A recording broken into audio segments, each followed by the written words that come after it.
So, I just watched a video from Midas Touch. Tennessee Brando going ahead and commenting on the way that Marjorie Taylor Greene acted with the whole situation with Hunter Biden.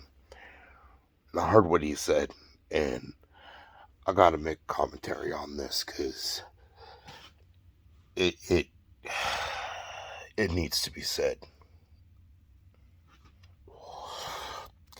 He was saying the factor that after Hunter Biden ended up going ahead and walking out,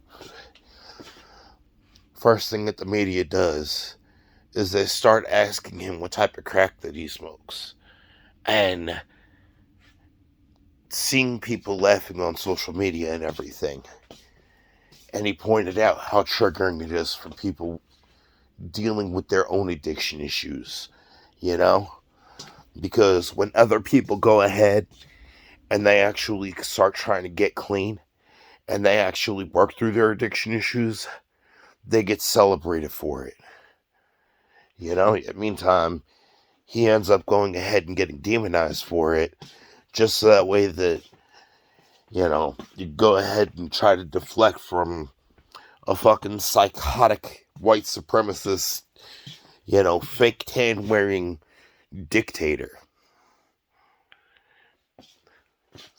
That being said, just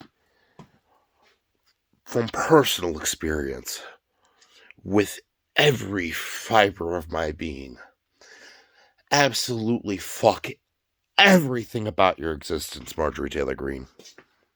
Fuck everything about it. Alright? I want you to realize a few things. Alright?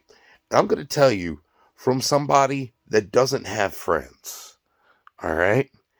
But the reality is, the reason for me not having friends is because of me understanding when my time is done somewhere. Alright? When I've met my purpose somewhere. And there's not many people that truly understand from a young age how to be able to do that. So I'm going to give you a little background, alright? So that way you understand. Because even the people that I'm about to mention, without mentioning names, even they know the fact that when nobody was around to actually have their back, I was there regardless. Alright. And, yes, I did end up going ahead and getting some learning experiences out of the situation, too. Not every negative situation has to automatically be looked at as a negative situation. Alright? Where I was living before, one of my best friends, whether or not he knows that I know that he used to have a meth problem. Alright? It was pretty obvious. Do you know I still ended up actually learning a lot from him? He was one of the few people that actually taught me how to be able to work on a car. That right there, that's a skill that I'll be able to go ahead and follow through. Do you know what I brought to the table? With the fact that I was aspiring to learn law? When his uncle was trying to go ahead and use him for slave labor for his little buffet restaurant place, which, by the way, didn't even live up to health code standards. Which, yeah, his uncle was pretty fucking pissed at me for it. So pissed that his uncle was the same person that ended up smashing his fucking truck into my car when that accident happened in December 2022. Alright? Yeah, people get pretty pissed off when you take their fucking slave. Especially when the person has a hard time being able to establish boundaries, regardless of what the factor that it's family. This is something that I had to deal with too. I had the same situation happen to me. But anyway, to continue on. That same guy, keep in mind, we've had our fallouts. We've had our issues. He's had my back in situations that nobody else would have. When his kid was being born, I was right there. Me and the person that I was with, we were going ahead and actually providing pretty much a motorcade all the way to the hospital. So that way that they could be able to make it in time and have no problems to go for the delivery. When he needed help cleaning his place up, so that way he didn't have to worry about CPS and all that, going and being like, oh, the place is filthy, we're going to take the child. Did what I could to help in the short time, because unfortunately the place that he was working didn't even offer paternity leave. They offered 1 day of it. So he literally had 1 day to try to get everything organized. My point on this is, he ended up being more family than my actual family. Because when I was younger, alright, I had my party days. And let me tell you, there is nothing that will piss you off and fuck with you throughout your life than learning at a young age the factor that your addiction issues, that you need to get them in check. While at the same time, your addiction issues stemming from your fucking medical issues. Alright? I have my half-sister, and she doesn't know that I know what she did. But she ended up going ahead, the person that they moved down to North Carolina with me and my family, because they were trying to get away from, her heroin addiction, so it was a change of location, try to go ahead and get clean. Well, she was friends with my half-sister's sister, alright? Now let me tell you about my half-sister. Same dad, different mom. Never met my dad. Not biological dad. Because of her mom's views, she never viewed me as family, alright? So, not spending time with me, that's absolutely fine. But going ahead and trying to make my life miserable, absolutely uncalled for.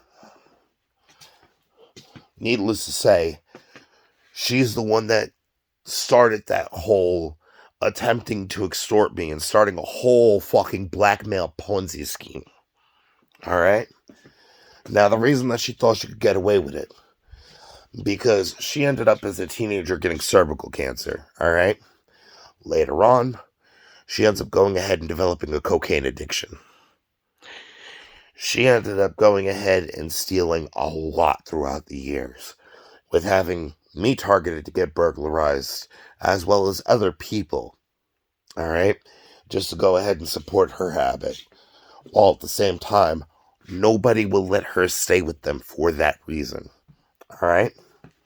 Now me, born flat-footed, born with scoliosis, literally was in leg braces, back brace.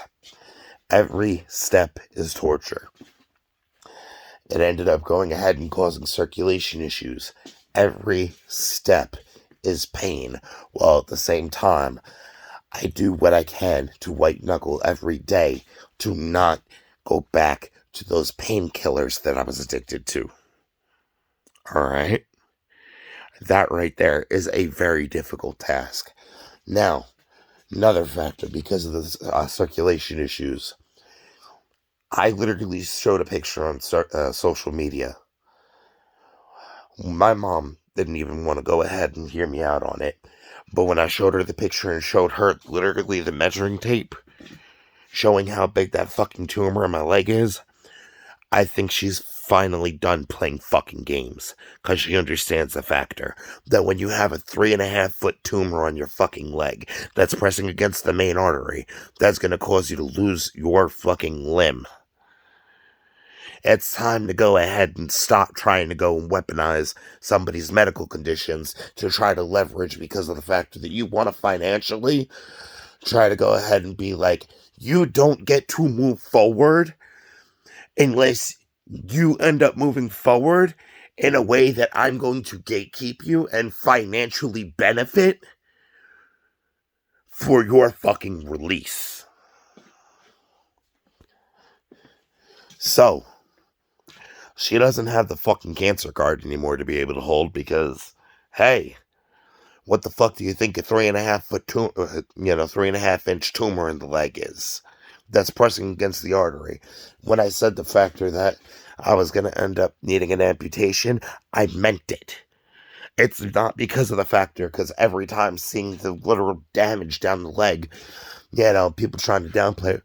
Oh, varicose veins. Yeah, you're ignoring the fucking elephant in the room, which is the 3.5-inch fucking tumor. What the fuck do you think that is? So, that being said, to have somebody's addictions weaponized, when meantime, the effort that it takes for somebody to actually get clean, while you have other people going ahead and trying to weaponize if you got clean or not, and trying to go ahead and smear it in your fucking face, understand something. Look at the population of people with addiction issues in your state, Marjorie.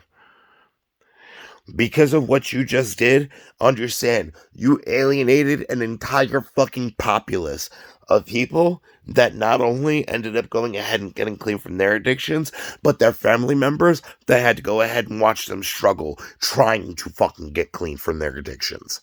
Alright? You literally alienated a giant fucking demographic from your voter base. And at the same time, too, do you really think between that and you literally revenge porning, like you literally were one of the people that championed to have him and goaded to have him come down there, just to go ahead and fucking berate him and revenge porn him on national fucking television? Like, I really want you to understand, if you end up going ahead and becoming a target and somebody from your demographic that deals with addiction issues ends up going ahead and putting a fucking bullet in you because they see the amount of damage that you're doing with your grandstanding while doing nothing for your fucking constituents, you brought it on yourself. That being said, calculate how the fuck you're moving forward politically, because understand, that right there was a fuck up. Oh, and by the way, considering the factor that the picture that you were showing while trying to say about the Mann Act, literally one of the pictures, with despite it being blacked out and everything, was literally Hunter Biden, his dick spread the entirety across this random lady's hands. Like, you do realize that, like, you probably just went and earned him fucking major brownie points to the point where, like, his sex life is probably going to be pretty fucking good going forward. So, you shot yourself in the foot, but you also showed who you are. And we're listening. Everyone's listening.